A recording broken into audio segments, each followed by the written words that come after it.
Hello, and welcome back to Wonderland Asylum. Looking at the date, there's only one thing for me to say to you, and that's, may the 4th be with you. As it is Star Wars Day today, I've got something a little bit different.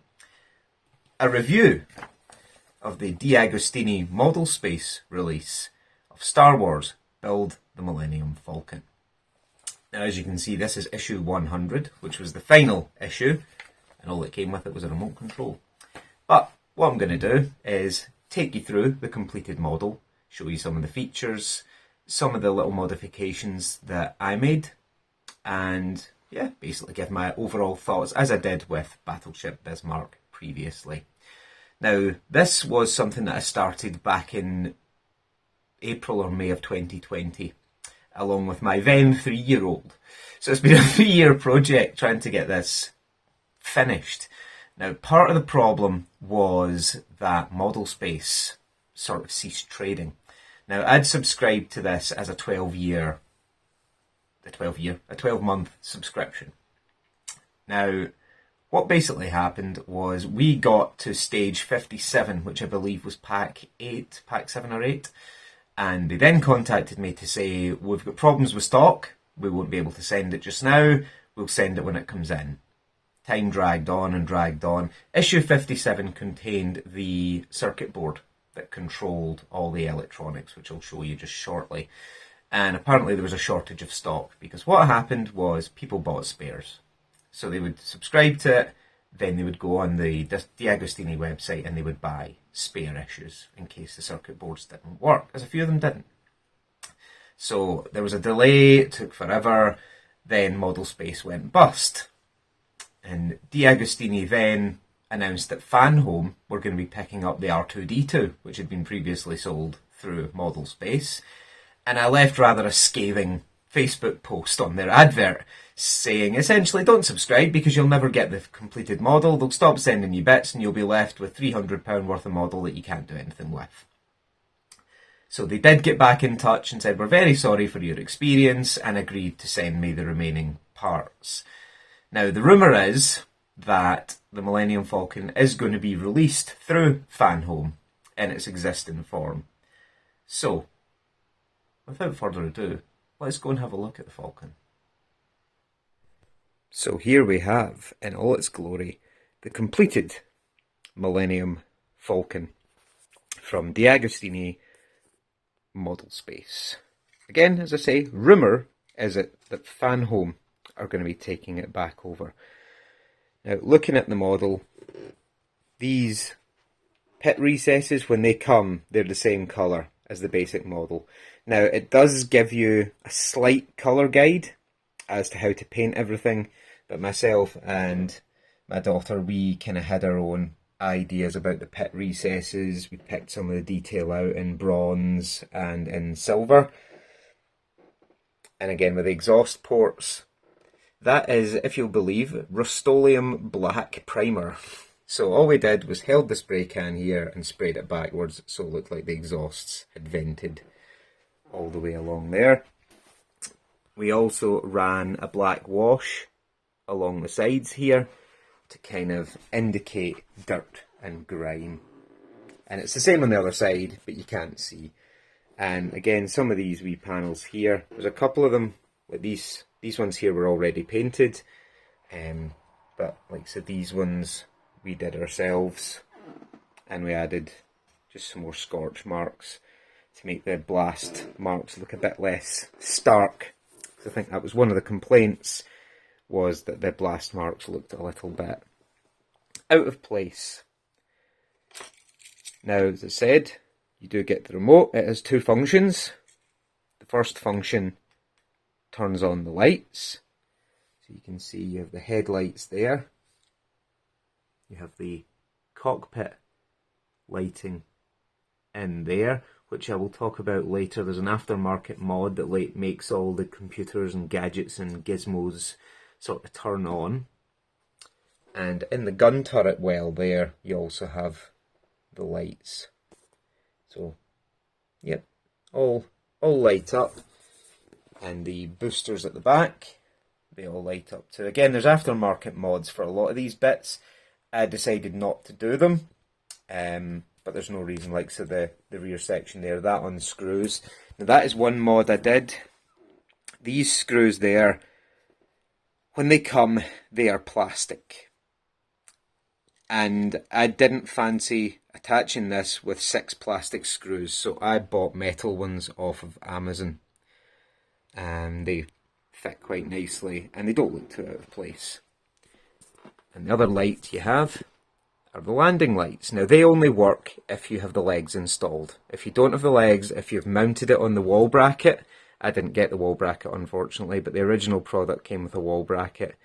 And if you've got that mounted, then those lights won't come on because there's a switch in one of the footwells.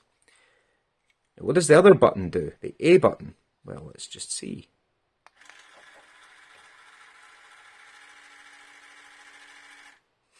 It raises and lowers the access ramp. Now you can see there again, I painted little bits in there just to pick out some detail. You can't see anything inside, it is just a motor, but again, a nice little touch. And the other thing I've done is fitted an AC power adapter, so I don't need to worry about batteries. But yep, and if we push the A button again, it raises the ramp. So yeah. Now, there are some removable panels up at the front to allow you to look inside. Now, it's very difficult to take them off, so I will take them off and let you see in just a sec. Okay, so I have removed the removable panels. As you can see, this panel here comes off of the cockpit access tube. If you look in there, you can just about see the corridor where they would run up and down. Then we have the hold where they sat and played the Jarek. Now again, we weathered up the floor to make it look grubbier. We did a bit of dry brushing on the console there and picked out some of the details. Same with the piping on the walls and everything. We took quite a lot of time to make the interior section look good, essentially. Now, if you're using the battery pack instead of a mains power, the battery pack's stored under there. So all you do is take these screws out and that lifts off to give you access to the battery pack. Now, as I say, I'm using the AC adapter, but yeah, that's how you would do it. It's all held together by magnets. And this is the removable section here. You can see it's all magnetic and it fits on there, but it is a bit fiddly to try and get it in and out because of how tight the tolerances are for the other pieces. But that's more or less how it goes back together. And of course, you have to do a Lando Calrissian and remove the radar dish. But yeah, that is the Millennium Falcon from the Agostini model space. Now, just for scale, that is my hand, and I have big hands. She's absolutely massive. That's why she's not displayed in my collection room. She is in fact in my bedroom, because it's the only place I had a unit big enough to sit her on. And she's next to the Fortress of Helm's Deep. But yeah, I'm very impressed, and I will do just a small, almost product review of the Millennium Falcon. And there we go. That is the Millennium Falcon completed. I may decide to do a modification on the cockpit. I'm not 100% sure. There is a 3D printed version with a different circuit board that kind of lights up, and there's different alternating lights instead of it just being a constant white light, essentially. But I don't know. If I do decide to do that, then I will document it with you as well, so you can see, because it's a direct plug for plug replacement. All you do is unplug the old cockpit and plug the new one in, and that's it. So if that happens, you'll see it on the channel. If not, I'm perfectly happy with it the way it is. It's just something that I may do for myself in the future. So yeah, very impressed with it. In terms of value, now for value I look for not only how the partwork looks, how well it goes together, how accurate it is, but also how much work there is to do in each stage. Now if you look at likes of Battleship Bismarck, it's a lot of work. There's a lot of bit goes into each stage. There's a lot to do. in the majority of stages. Now, the Millennium Falcon is much the same. There's a lot to do. In terms of value, it's probably the best I've seen, because it takes the longest to do. As I say, I got the remaining parts, must have been at least a year ago, and it took me a long time to sit and put it all back together. There's bits you need to paint.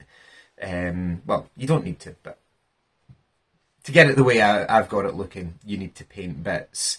As I say, I was doing it with a 3, 4 and then a 6-year-old, so yeah, it takes its time, and it's a lot of work goes into it. But for me, that's what you want. If you're paying, because they're not cheap, these part works, they are not cheap. If you're paying all that money for them, you want something that more or less justifies the expense. Now, the example I keep going back to is Iron Man, because in every issue of Iron Man, there isn't much to do, and it's all very repetitive. Whereas with the Falcon, it's different bits you're fitting. One issue you'll be doing interior, the next issue you're doing more framework for the hull, you're fitting the hull pieces, you're doing the pit recesses, everything. And you can see it growing. You can see it grows very, very quickly. And yeah, so, okay, by the time you're getting to the second mandible, you just want to throw it all together and finish it, because you've already got the top section built, you've got the bottom section, you're just itching to get it all together. And I was fortunate that I had all the pieces there, so really we finished a good 3/4 of that magazine within the Easter holidays, really. Myself and the little one. So yeah, it's very, very enjoyable build. It works really well. The one I've got works really well, and as I say, in terms of value, it's probably the best, a close in front of Bismarck, which again was really, really good value for money. So yeah, I really enjoyed it. Would I build it again? Yes. Would I have anywhere to put it? No, because as you saw, it is absolutely massive. These part works, again, they are all very, very large scale. So like I said, you can't really tell, but Bismarck behind me is 4 foot long. The Millennium Falcon, as you saw by the scale I showed in my hand, is absolutely massive. So you need to pick which ones you're going to build, because as I say, there's no room for it in my collection room here. And this isn't a small room. This is a relatively big room. But yeah, I hope you enjoyed that. If you've any feedback, any questions about the build, as I say, the rumour is this is going to be released through Fanhome. So if that's the case, I would definitely recommend getting your hands on it if you can. It's certainly worth it, but do look into the measurements first, because it is very, very big, and just make sure you have somewhere to put it. But yeah, if you're thinking of a part work, if you're thinking about taking your first step with part works, the Millennium Falcon's a good one to start with, because it's not too difficult, and if you just build it the way it comes, then you'll end up with a perfectly good model. As I say, yeah, and I just showed you, I made certain little modifications, wee bits and pieces here, just to kind of improve the aesthetic for what I wanted, but you don't need to do that. But yeah, thanks as always for watching, and as always, peace out, and happy Star Wars Day. May the Force be with you.